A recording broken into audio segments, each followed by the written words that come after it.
हाँ जी, तो welcome back. My name is Neeraj Sharma.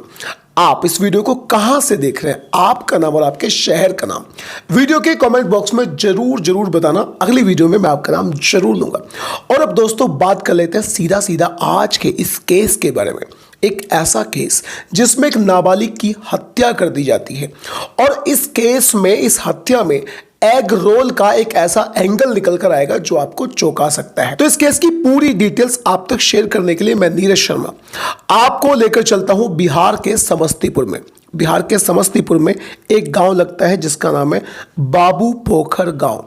और उसी बाबू पोखर गांव में, गांव के पास में एक लड़की की डेड बॉडी मिलती है। पुलिस वालों के पास फोन आता है और कुछ लोग पुलिस वालों को बताते हैं कि उनके गांव के पास में एक लड़की की डेड बॉडी पड़ी हुई है। पुलिस मौका वारदात पर तुरंत पहुंच जाती है।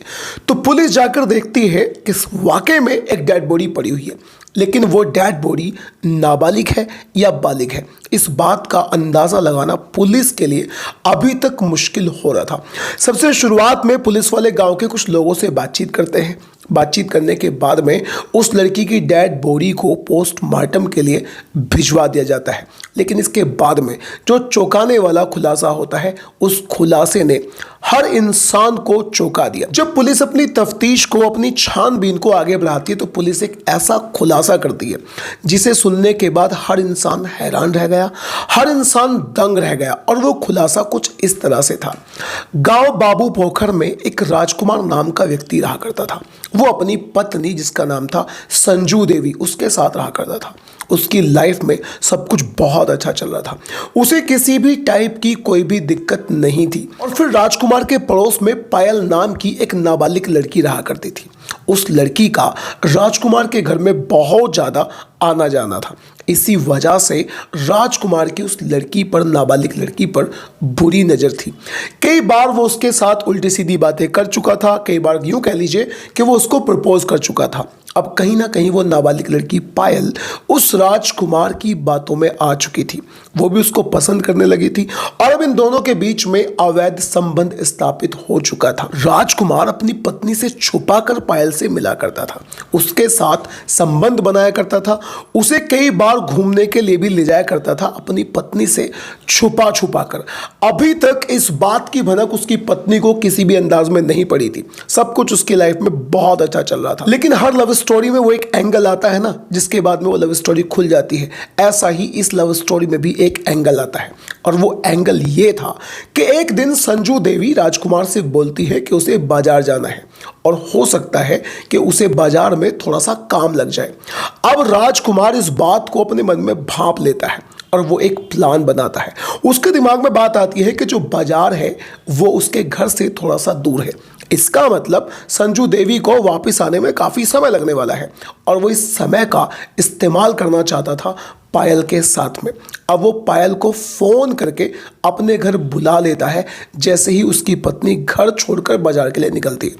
वो पायल को घर बुलाता है, उसके साथ बैठ जाता है, बातचीत करना शुरू कर देता है और देखते ही देखते वो दोनों एक दूसरे में पूरी तरह से खो जाते हैं।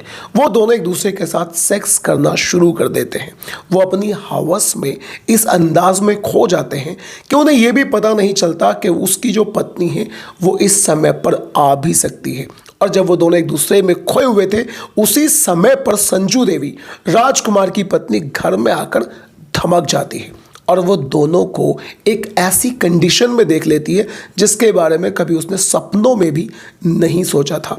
राजकुमार और पायल दोनों एक दूसरे के साथ बिस्तर में पड़े हुए थे और वो दोनों एक दूसरे के साथ सेक्स कर रहे थे, जिसके बाद में संजू देवी पूरी तरह से पागल हो जाती है। जैसे ही पायल को ये पता चलता है कि संजू देवी घर में आ चुकी है, पायल वहाँ से सीधा अपने कपड़े समेट कर भाग जाती है। लेकिन राजकुमार और संजू देवी दोनों के बीच में ज़बरदस्त अंदाज में लड़ाई होती है और संजू देवी उससे बोलती है कि वो घर छोड़कर जा रही है। लेकिन कैसे भी करके राजकुमार उसको मनाता है और उससे बोलता है कि मैं फ्यूचर में किसी भी तरह का पायल के साथ कोई भी कनेक्शन नहीं रखने वाला। उसकी पत्नी इस बात को सुनकर हल्का सा मान भी जाती है। कुछ दिन तक इनके लाइफ में सब कुछ बहुत अच्छा चला, लेकिन बहुत ही जल्दी राजकुमार की पत्नी संजू देवी उस बात को लेकर बार बार लड़ाई झगड़ा किया करती थी। अब एक दिन इन दोनों के बीच में क्या होता है, संजू देवी एक दिन राजकुमार से बोलती है कि तुम पायल को मार दो, मैं केवल तभी खुश रहूंगी और केवल तभी उसकी बात करना बंद कर दूंगी। राजकुमार इस बात को सुनकर दंग रह गया। उसके होश उड़ गए कि उसकी पत्नी कह क्या रही है। वो अपनी पत्नी को समझाने की लाख कोशिशें करता है, लेकिन उसकी पत्नी बिल्कुल भी नहीं मानती और वो उससे बोलती है कि अगर तुमने पायल को नहीं मारा तो फिर मैं खुद अपने हाथों से पायल की जान ले लूंगी। अब दबाव में आकर राजकुमार पायल को मारने की प्लानिंग कर लेता है। राजकुमार अपनी पत्नी संजू देवी के साथ एक प्लान बनाता है और प्लान कुछ इस तरह से था कि राजकुमार संजू देवी से बोलता है कि तुम एक दिन घर से कहीं चली जाना और मैं पायल को बताऊंगा कि आज हमारे पास मिलने का मौका है। और वो बिल्कुल ऐसा ही करता है। संजू देवी घर से बाहर चली जाती है। वो पायल को मिलने के लिए अपने घर पर बुलाता है और वो पायल को एक एग रोल खिला देता है। उससे कुछ बातें करने के बाद उसे एग रोल ऑफर करता है और वो उस एग रोल को खा लेती है और उस एग रोल को खाने के तुरंत बाद तड़प तड़प कर उसकी मौत हो जाती है, क्योंकि उस एग रोल के अंदर जहर जो भरा हुआ था। उसकी मौत के बाद वो उसकी डेड बॉडी को कंबल में लपेटकर अपनी एसयूवी गाड़ी में डालकर उसे बाबू पोखर गांव के बाहर ले जाकर पटक देता है। शायद उसने यही सोचा होगा कि इस डेड बॉडी के बारे में या फिर इस लड़की की, नाबालिग लड़की की मौत के बारे में किसी को पता नहीं चलेगा। लेकिन बात वही है कि आप किसी भी जुर्म को, किसी भी क्राइम को कितने भी शातिर अंदाज में कर लीजिए, लोगों को उसके बारे में पता तो लाजमी ही चलना है। अब दोस्तों, इस टाइप के केसेस के बारे में आप क्या कहना चाहते हैं? अपनी राय कमेंट बॉक्स में जरूर बताइएगा और अपना नाम, अपने शहर का नाम भी बताइएगा। और अगर आपको क्राइम स्टोरी सुनना अच्छा लगता है then do subscribe to this channel.